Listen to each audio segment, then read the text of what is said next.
La liberté accordée aux 3 soldats ivoiriennes par la justice malienne devrait conforter la dynamique de dialogue entre les autorités politiques pour parvenir à la libération des 46 autres mercenaires.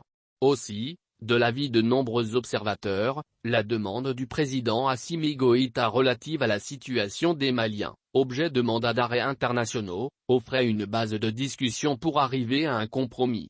L'on peut en effet concéder au Mali le droit de poursuivre ses ressortissants en rupture avec la loi et qui ont trouvé refuge en Côte d'Ivoire, d'où ils tentent de perturber la transition en cours.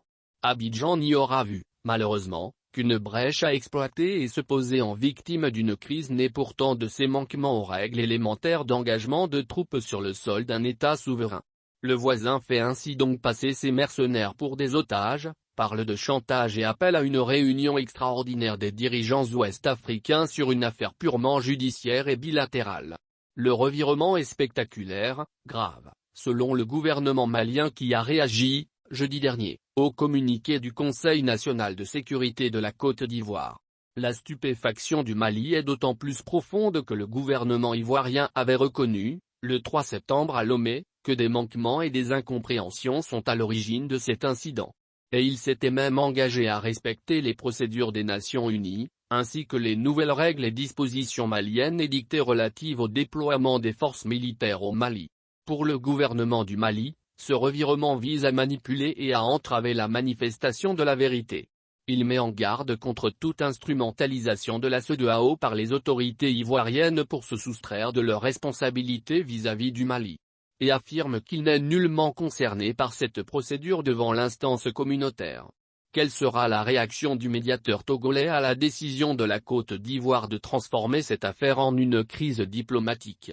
Le moins que l'on puisse dire, c'est que cette manœuvre de la partie ivoirienne ne favorise pas l'aboutissement des efforts menés jusque-là par le président togolais. Des efforts que les autorités de la transition ont bien voulu accompagner malgré la gravité des faits qui entourent cette affaire, prouvant ainsi qu'elles ne sont pas dans la posture de croiser le fer avec la Côte d'Ivoire, un pays frère. Le gouvernement réitère d'ailleurs dans son communiqué, son attachement à la paix et aux relations séculaires de bon voisinage. Comme quoi, l'enjeu pour le Mali n'est ni plus ni moins que le respect de sa souveraineté, sa sécurité nationale et les intérêts vitaux de son peuple. De son côté, la Côte d'Ivoire affirme aussi son attachement aux relations de bon voisinage. Elle insiste sur son innocence et celle de ses militaires, tout en faisant fi des conditions obscures et des manquements ayant engendré cette crise.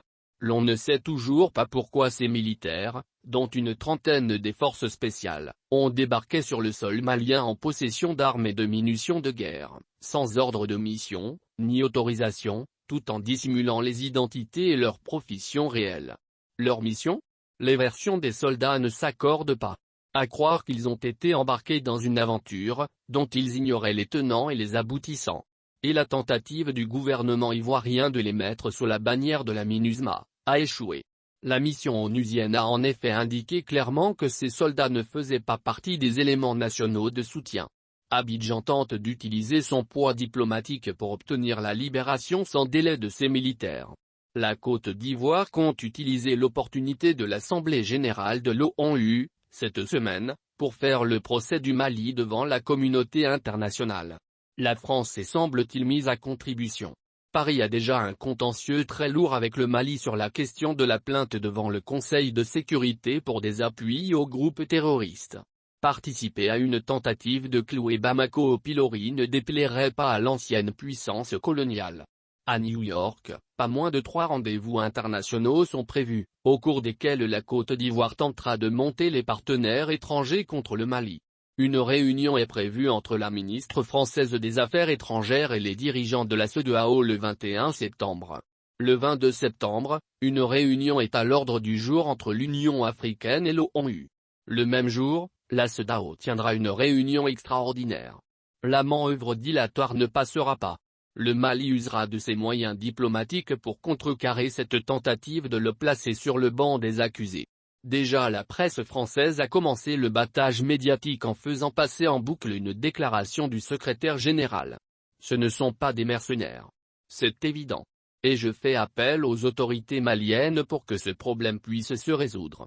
Antonio Guterres répondait à une question manifestement orientée. Pour vous ce sont des mercenaires? Aucune tentative d'intimidation, encore moins de diabolisation ne fera reculer le Mali, résolument engagé dans une entreprise d'affirmation de sa souveraineté. Quel que soit l'interlocuteur en face. Jusqu'où hier à ce bras de fer imposé aux autorités de la transition? Malgré la tension, tout doit être fait, de part et d'autre, pour préserver les relations multiformes entre les deux pays.